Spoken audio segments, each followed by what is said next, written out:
what I'm going to be chatting to you about is appropriately named lunatic polarimetry, and the reasoning behind the name will become, I think, obvious in just a bit. But I think so far we haven't really covered polarimetry at all. So I know Vivek and Marissa have done mostly total intensity work. So with the Meerkat telescope and with most telescopes, you will get full polarization measurements coming out. So not only do you have a single dipole inside the receiver, you have two dipoles. And as I said, you can't recover Stokes' eye even only with a single dipole unless the signal that you're observing is unpolarized, right? But if you have two orthogonal dipoles or equivalently a left and right circular feed system, then you can recover all the Stokes parameters, right? You can recover the linear polarization and the circular polarization as well. Now, this is important because you can almost think of this as like closing. If you don't have the polarization information, you can almost like close one eye. You only have the one eye left. If you think about pulsars, for instance, some pulsars are highly polarized, even in Stokes V, right, up to like 70s to 90% range even. And the sweep that the linear angle, for instance, make, right, tells us something about what's happening in the upper magnetosphere of the pulsar. We can also study magnetic fields in greater detail in, for example, cluster analysis and so forth in the continuum imaging, if we provided that we calibrate our instrument for polarization. Now, the polarization that the calibration that Landman and I discussed with you is not calibrating that for that, right? So, and I will run through the additional terms that you have to calibrate away if you want to do accurate polarimetric measurement.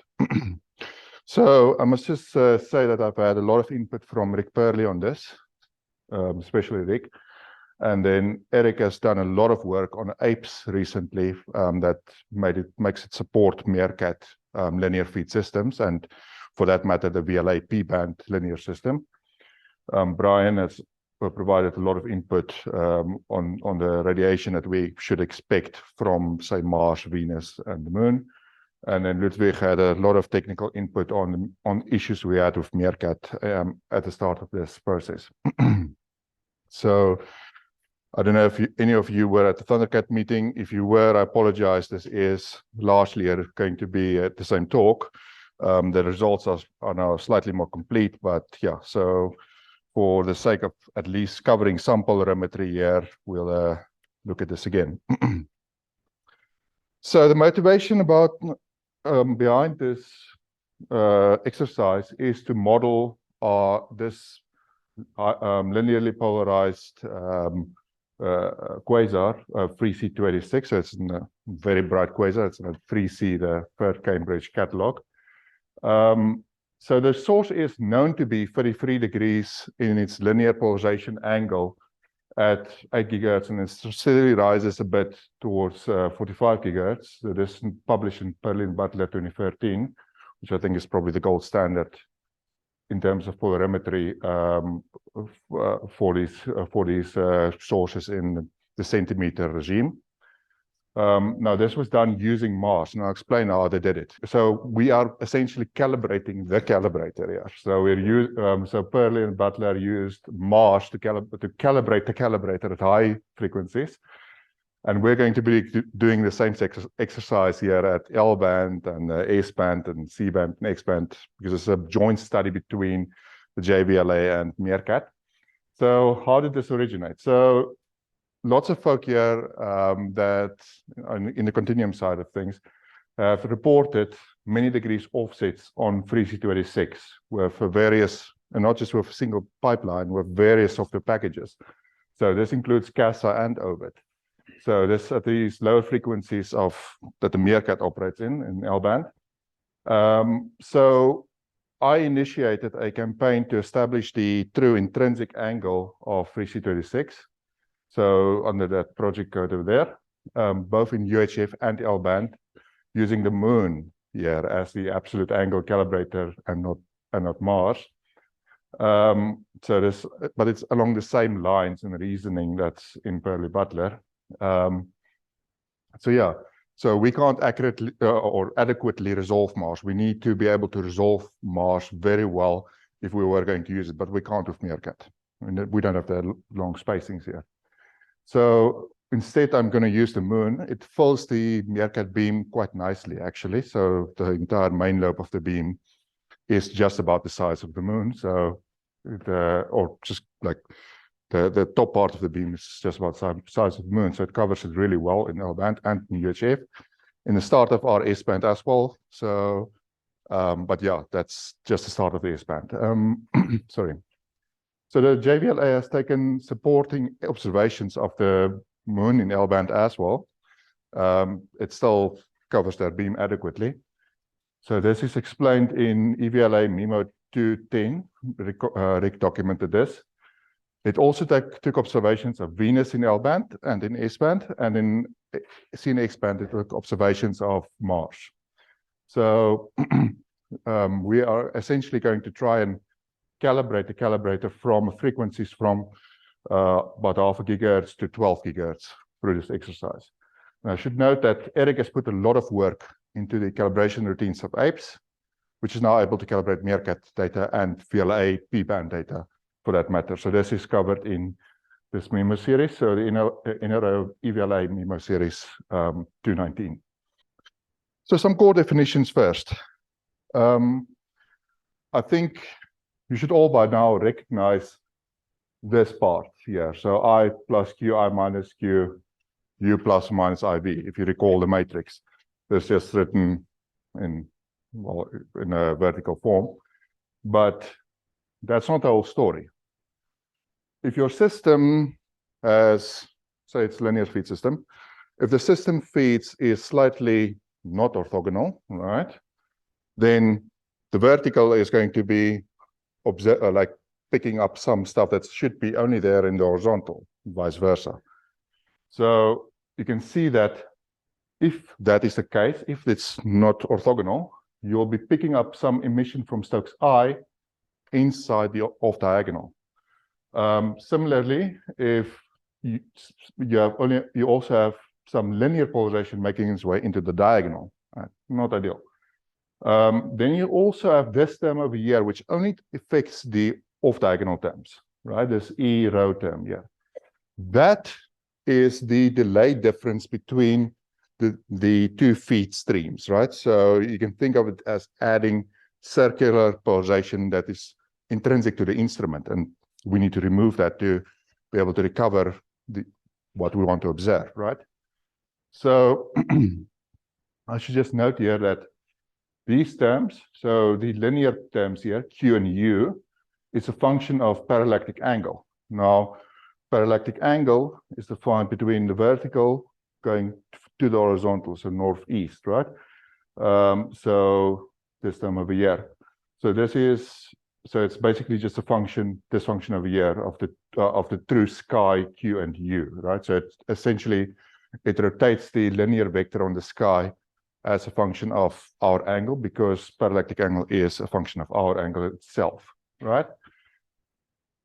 Provided we calibrate all of this out, so we calibrate out the circularity, the ellipticity of, I should say, of the system, and we calibrate out the leakages, right? So we ended up again with like just I plus Q, I minus Q, U plus or minus IV. This does not fix the true angle on sky, right? So that can still be, so it's only relative to a reference antenna. The absolute angle can still be offset relative to the sky. So you imagine your receiver is slightly twisted, or the dipoles inside the receiver is slightly twisted. So for Meerkat, the specification is that the dipoles inside the L-band receiver can have a play of like plus or minus 5 degrees. So you can imagine if they were all like 5 degrees off, then the observed calibrated linear polarization vector is going to be slightly offset. So these equations are for normally aligned linear system, right? So where x, again, points towards vertical, right? Plus q. And then y is the horizontal, right? And then in circular polarization, of course, these equations are slightly different. There, the polarization angle is just a further rotation on top of the parallactic angle, because in circular basis, the u and q terms are here in the off-diagonal term. Okay, so you may say, and I think Oleg has said this in his talk as well, I'm not so interested in this Q guy over here. So this Q is a character, for those of you who don't know it, from the Star Trek Next Generation series. So you may not be interested in this very eccentric Q guy, but he's certainly very interested in your Stokes I calibration. So watch out for Q. It may appear on you. So over here we have these Q terms, right, in the diagonal, right? If, say, our secondary source that we're using to calibrate has those terms in it, it's going to cause time and frequency, well, and perhaps also frequency-dependent variations in the gains as well, right? So if you're doing polarimetry, for instance, and you want Q for your target field, and you don't take that into consideration on your secondary source, then what's going to do, it's going to mop up the polarization on the target field, just because you are introducing a bias in the model if you don't take those terms into consideration and don't have an accurate model for them. Right, so just be careful. Linear, so as Rick said, like linear feed systems is not a good choice. All right, so then on top of that, we have ionospheric contribution, right? We don't just have the telescope here. In Stokes I, the ionosphere, as a function of frequency, will shift things or wobble things around. Right? It adds a bit of delay depending on where you look, right? Or the path to the stations, I should say. Now, in polarization, that effect is a square term. It's like it's a Rm times lambda square term, right?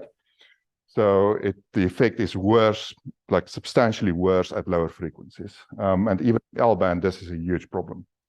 So that Ryan doesn't consider this frequency-dependent ionospheric contribution. And this you can only really get from like GPS measurement stations on the ground, doing a differential measurement between two bands in the like the L1 and I think the L2 bands. So this you can only get from that, and there's like global ionospheric models based on that.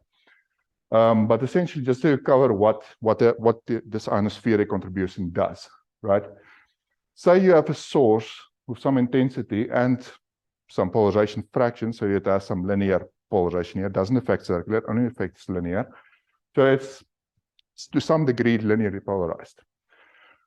So it has an intrinsic angle here, and indicated by EVPA, the electric vector polarization angle, right? And the source may be, it may be a complex thing here in the line, along the line of sight, right? So there may be like emission, this intrinsic emission, and extended along this line of sight. So this is what I mean by R. So R is the vector from us to the source. So what the ionosphere does, and what all electron content within a magnetic field adds to this function here, is given by this F, which is the Faraday depth, multiplied by the lambda squared, which is, as I said, it's a lambda squared effect. Now, the ionosphere captures some of these electrons that comes off the sun. So if there's high solar activity, this effect is prominent. Now, F of R here, F along this line of sight, you can see it from here to there, is a function of the total electron content multiplied by the parallel magnetic field strength, right? So if you can imagine there is just an ionosphere between us, there's no electron content beyond that up to the source, right? Then this will be like a rotation a singular rotation measure, right? There's only one screen. In that case, the Faraday depth is a rotation measure, right? So, and I just want to define the EVPA here formally. The EVPA, the electric vector polarization angle, is half of arc tan U over Q. That's all it means, right? And usually we use arc tan 2, of course, here, hence the angles. All right. So this is what the ionosphere looks like. This is, date here is 2022-09-04, this is September last year. The ionosphere is terrible, has been for the last few months, right? In 2021 and 2020, this was sitting over here, usually over South Africa. It's gone up to like tech units of 70 and beyond over South Africa. So this is something to take into consideration. So it's highly variable. So this will sort of follow the track of the sun. So if the sun is shining on the planet in the spot, it will sort of follow that, right? So this, you can imagine this content drifting like this, like every day.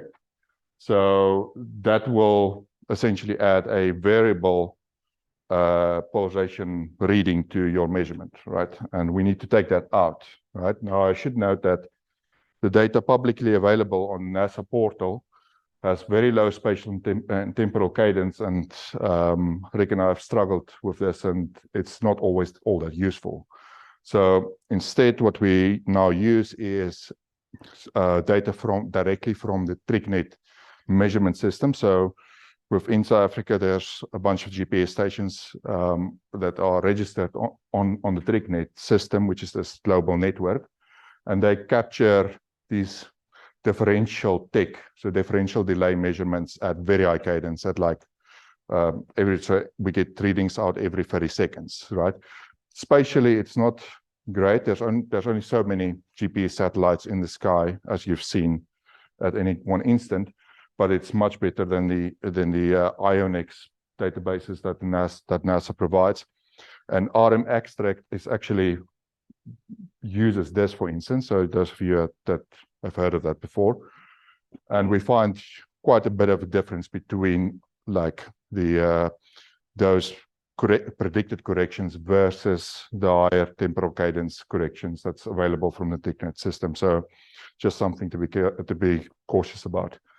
So the question now becomes, how do we disentangle the intrinsic source electric vector polarization angle and its intrinsic RM? So the source may have, this calibrator source may have a bit of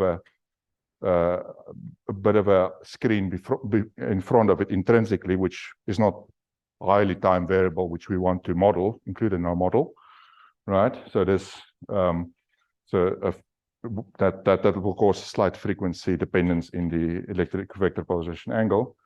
So how do we disentangle that from whatever the ionosphere contributes, which is highly temporal, right? Which is not what we want in a model. Well, cue the moon. And as I said on the introduction slide, this footprint is now becoming obvious.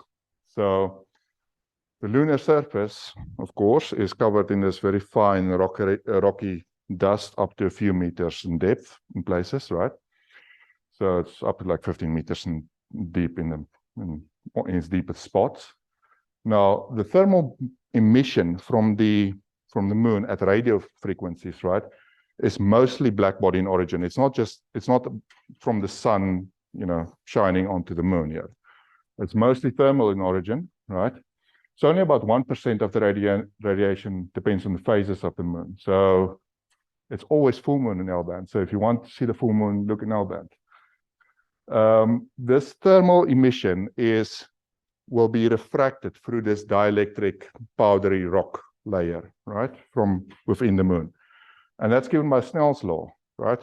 So it's only dependent on the incident angle. So if you have a narrow incident angle, most of that black body emission reflects directly back into the interior of the moon.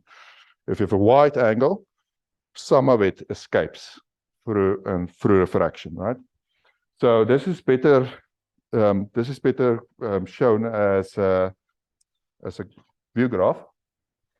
So you can see that if this is the center of the moon, right? If the angle of incidence is increased, the total linear polarization and the two components here, so they roughly go up in this almost exactly the same way. And the total linear polarization towards the limb of the moon will increase quite substantially. It increases to about 30–40% if you have high enough resolution. Otherwise, you'll average some of it out. So the DRO saw that it's about 20%. So theory in practice. So that's the theory. What does this look like with Meerkat? So this Meerkat UHF band. Here we have Stokes Q, U, Stokes V, so circular polarization, and total linear, so the quadrature sum of those two, Q and U. Now, this has been calibrated with CASA, right? So I've taken out the leakages, which is only a few percent level. It's like 1–2% level. It's not that important to take out leakage yet. It's more important to take out the cross and phase, which is like 50–60% level, which serves to take some of Stokes U into Stokes V, right? That's what it does. So essentially here we have exactly what we predicted, right? Both the horizontal and the vertical fractions go up like this parabolic curve, right, that we saw earlier.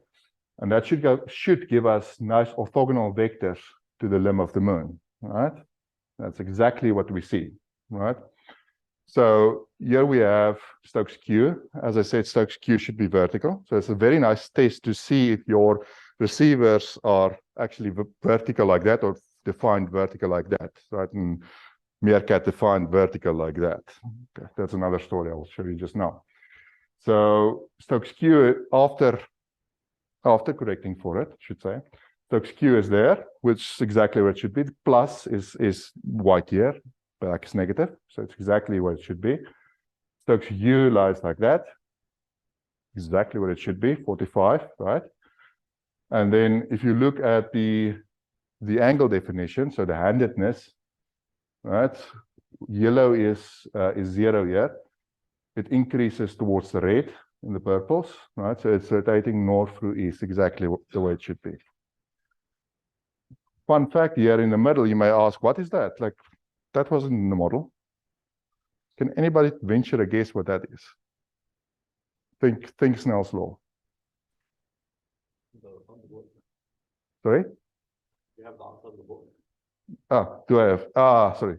Sorry, I have it on the board. Sorry, I forgot to have duplicate slide here. Sorry about that. That is reflected RFI, but it's interesting. It's not just African RFI. It's whatever was face of the planet was showing towards the moon. So the entire Africa here, right, is broadcasting at these frequencies, right? Because that's usually where the DTV and our telecommunications and the satellites and things live. So we're broadcasting on those bands. And so that's what we're seeing there. Snell's law again, like most of the incoming signal onto the moon gets just reflected straight back. So some of that may be circular and true circular from like our broadcast, any broadcast hour, which is circularly polarized. Right? We don't expect any circular polarization from the black body itself. All right. So, as I said, note the quiver should be exactly orthogonal to the limb of the moon here, right?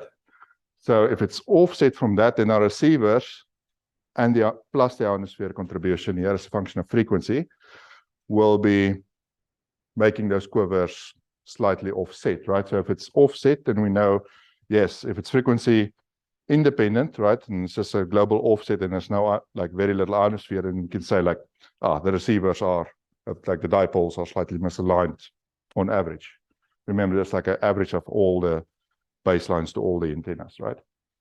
So that's what we measure here. So we have angular offset. There is some scatter here because of side lobe emission from from other sources and from the moon itself. Like this is not cleaned actually. So cleaning this is near impossible. You have to fit a Bessel function inside the visibility space and subtract it out to actually subtract it out. Just because it's so extended, right? And it's a pull box, not even like multi-scale clean works very well on this, because multi-scale clean assumes a Gaussian basis, and a pull box is not a Gaussian. All right, so I've written some routines to do this kind of fitting and all the corrections. So if you want, they're in my repository. Image of W is clean, so you need to image of W is clean if you want to reproduce that. So as I said, the handedness is correct after all our work. And now for the ionospheric and HV phases. Well, if we fit both the ionospheric phase and the HV phases on the limb of the moon, right, we get this. So the ionospheric RM varies like this over here, and that corresponds actually very well to what we see with the predicted with the TrickNet system. So it verifies that our software is doing the right thing. The sign convention is correct, and it's within error bars from where TrickNet says to expect this RM, because you can relate the tech back to RM. Don't ask me the formula, I don't have to optimize it right now. So, and then we can also fit the HV phase, so the circularity of the Meerkat system based on the moon, because the moon should not have any intrinsic circular polarization, not on the limb at least, maybe the bit of RFI in the middle, but not on the limb. So if we restrict ourselves to the limb, then that should be 0, and we can fit for the amount of U that made itself into V, right? And we can correct for it, and it actually corrects back onto 336 very well. 336 doesn't have any circular polarization. This from measurements dating back way decades. Okay, so this, as I said, matches the GNSS differential delay measurements very nicely. And here's a very nice view graph of what's happening there. Here's DTV, right? Digital DV. Here is our telecommunications band. So the downlink, so the uplink, no, sorry, the downlink band is about, what's it now? About 930, 935 around there. The uplink is about 950. So there's that GNS, GNS band. And I'm not actually sure what that is. We don't see it on other sources. That's at least that strongly on in South Africa. So I think that's coming from somewhere in Africa. So that plot is thanks to Rick. So as I said, we had handedness issues in Meerkat data. So still, even now, Meerkat has its own convention, which you will need to correct if you want to use CASA. If you're using apes, it will be corrected for you. So we currently define essentially a 90-degree rotation on our X and Y within the feed table of the measurement set.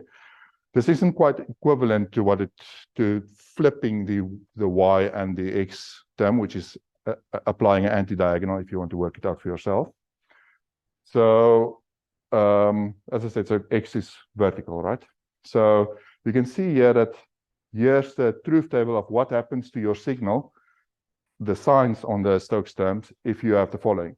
So if the orientation between these, right? So if it's normal means it's X vertical, Y horizontal.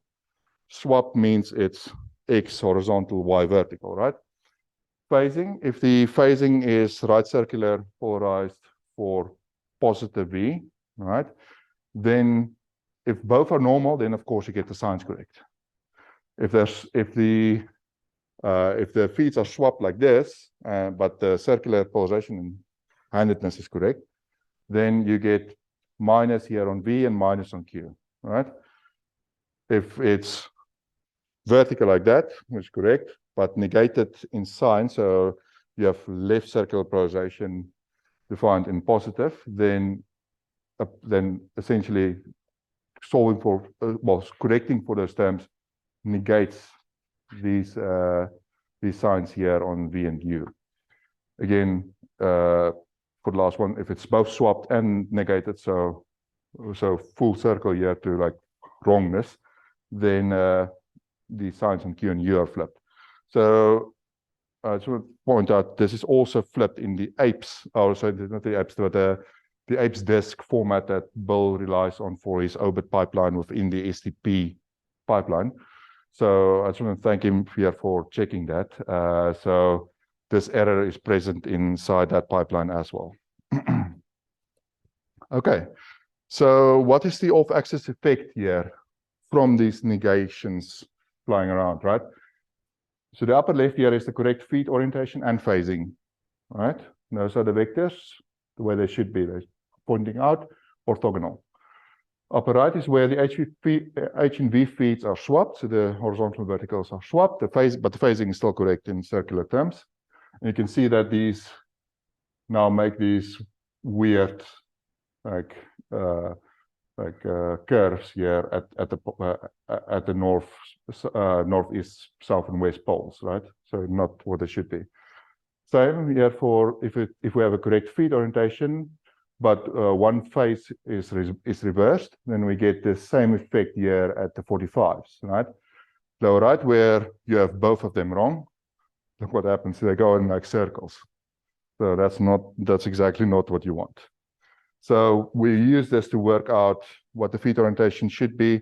We took very long, like horizon to horizon tracks of 3-6 to help us in doing this.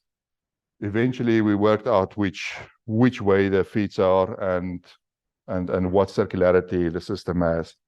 And I'll come to that in just a bit. So, as I said, we took transitory tracks under this program with those IDs. If you want them, you can request. We rely on the fact that the EVPA of 3C286 is known to some reasonable degree. Modulo the effects of the few degrees offset that we are trying to establish here as a function of frequency, right?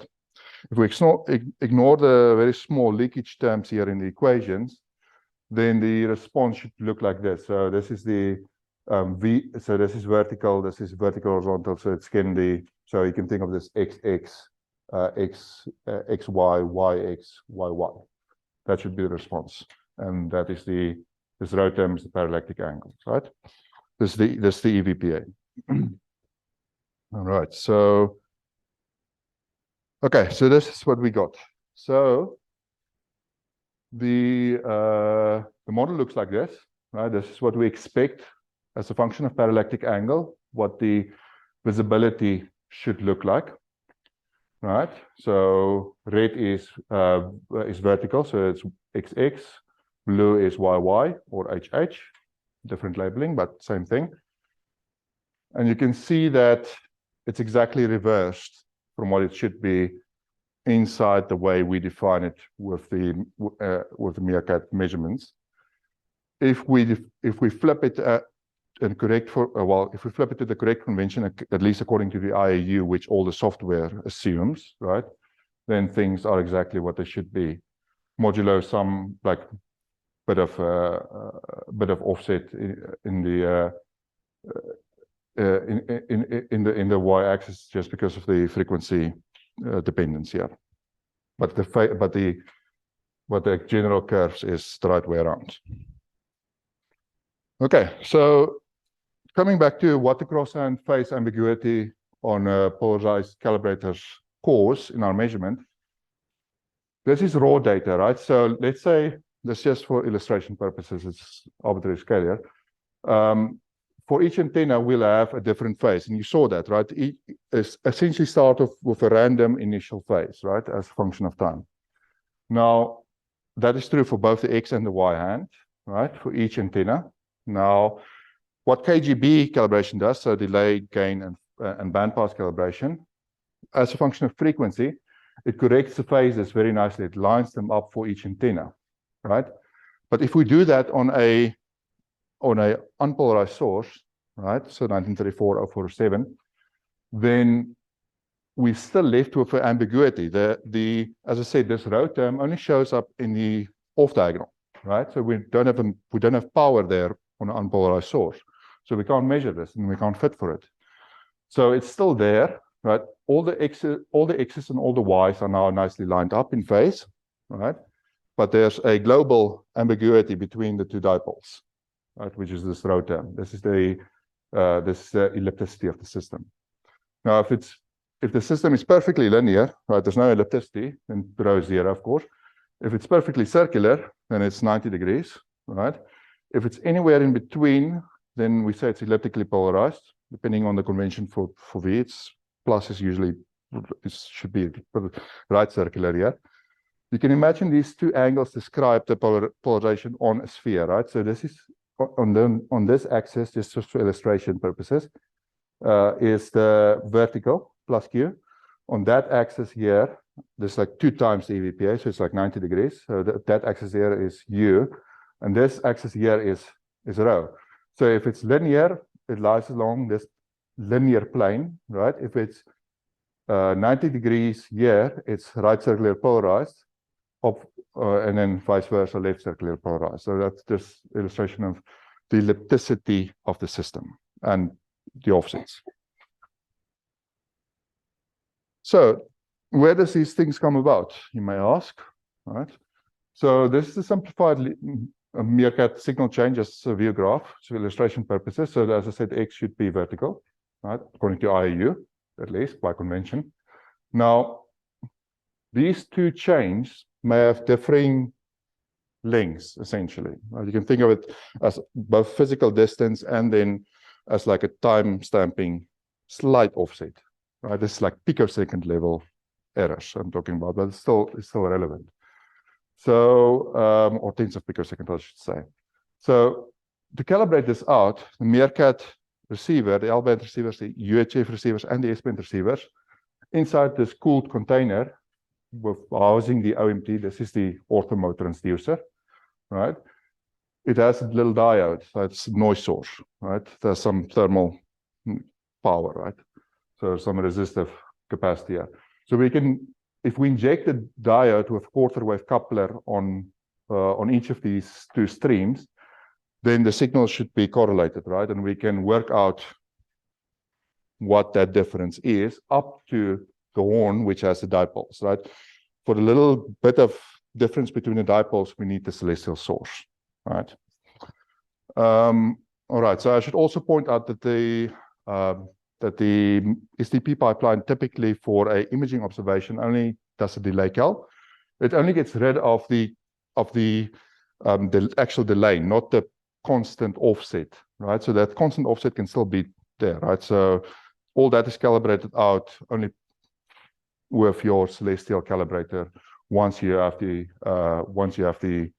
observation in hand, and that's why we're trying to model that thing, right? So we want its intrinsic angles plus its power to be able to constrain both the angle and the ellipticity of the system. So these two signals, as Justin shown, gets digitized. They get amplified and digitized, I should say. They get sent to the F engine, which is our channelizer, and that gets correlated between different pairs, right? So each channelizer, each F box here, channelizes both the X and Y's of one antenna, right? This schematic here assumes no parallactic angle, right? So that's not in play.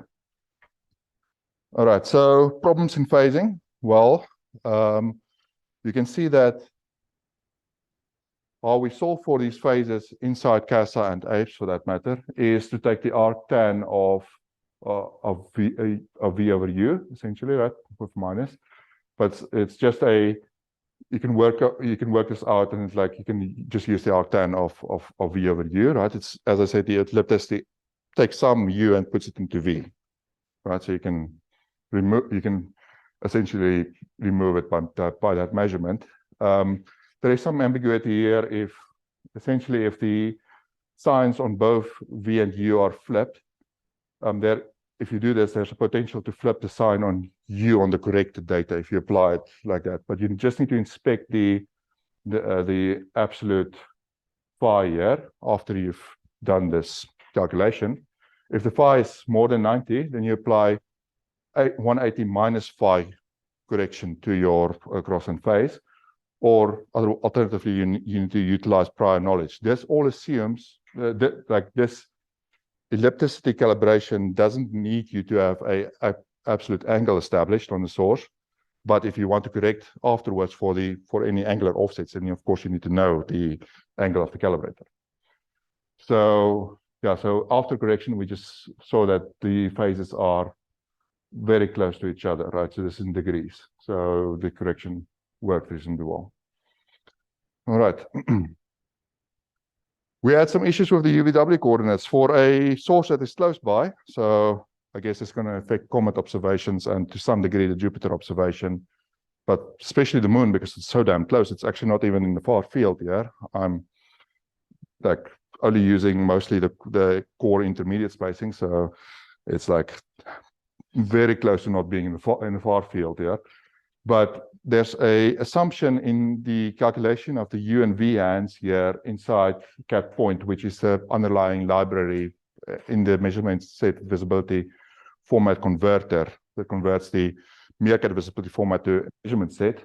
And you can see that the U's here are basically rotated as a function of our angle to where they should be. So the red is CASA-core, which is the gold standard of way of calculating UV coordinates. The right here is in blue is the cat point. So for a source that is far, far away, so outside of our solar system, that's not a problem. But for something as close as the moon, there's a huge offset.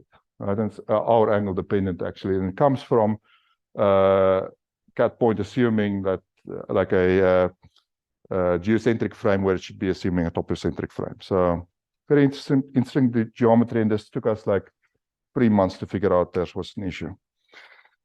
Finally, after correcting all of that and using Tony Willis's Albus software to get these GPS readings from these TrickNet stations, we get the following results. So the UHF band here have very wide range of XY phases. It's almost a uniform distribution from 0 to 360 degrees, right?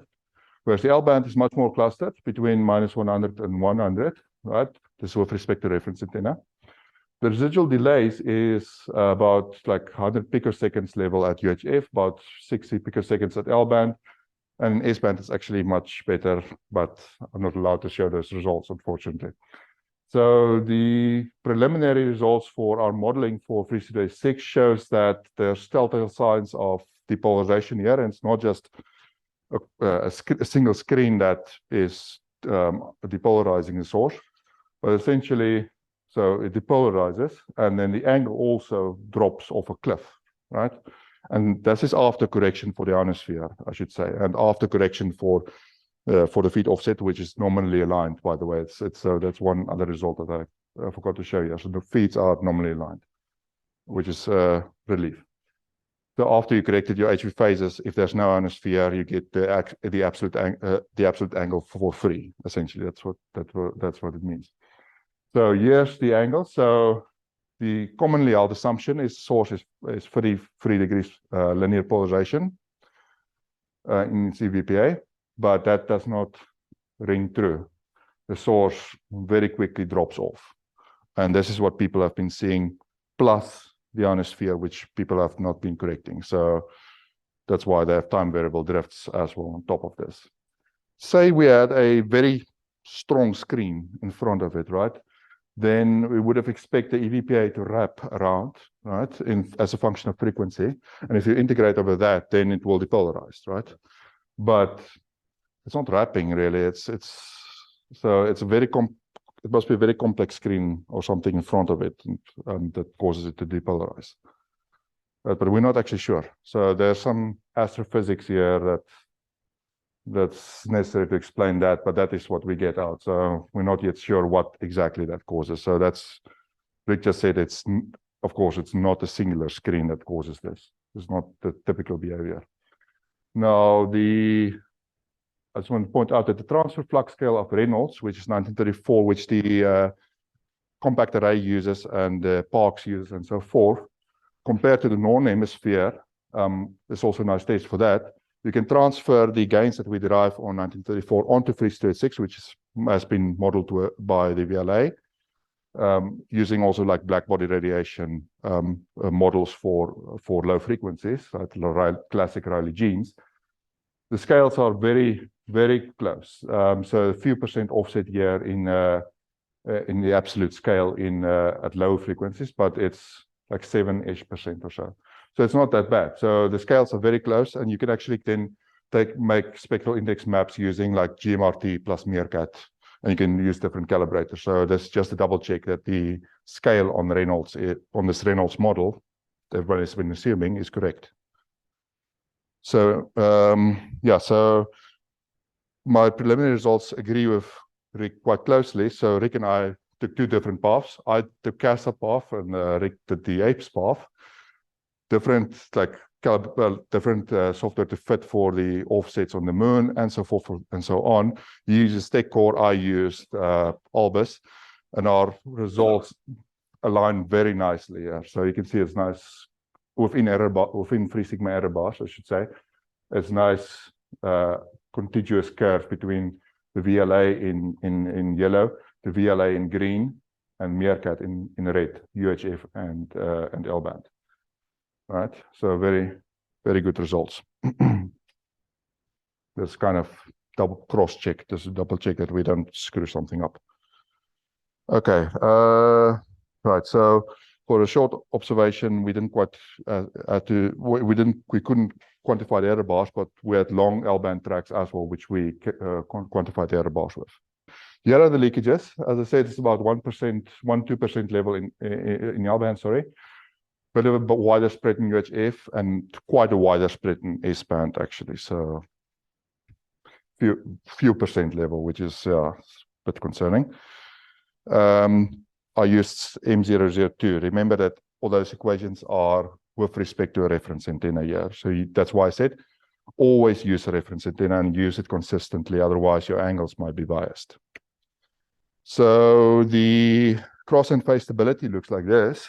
Right, so very stable in what's this now? This is sorry, this hang on. This is an L-band, yes. So these are different antennas. So 20, I think. So no, sorry, M3, M2, M56, right? Quite stable, right? And then the phases is actually the transfer phase is actually indicated as baseline dependent, baseline error. So some of the antennas are offset from where they should be. All right. Okay. Now, what is okay? So this is on axis. What about off axis? You may ask. Well, there's definitely frequency dependent squints in the Meerkat system. That's not been corrected yet. So this causes an interesting conundrum. I've taken an observation a while back, 2020, of a set of raster positions across the sky, few more inside the primary beam area, see offset. Here you can see that the total Stokes linear fraction is essentially is flat as we expected. So this is the Perley-Butler model. So this is the so from the 2013 paper. And our measurement is spot on. Once we start going off, right, let's say this is 0.25 degrees.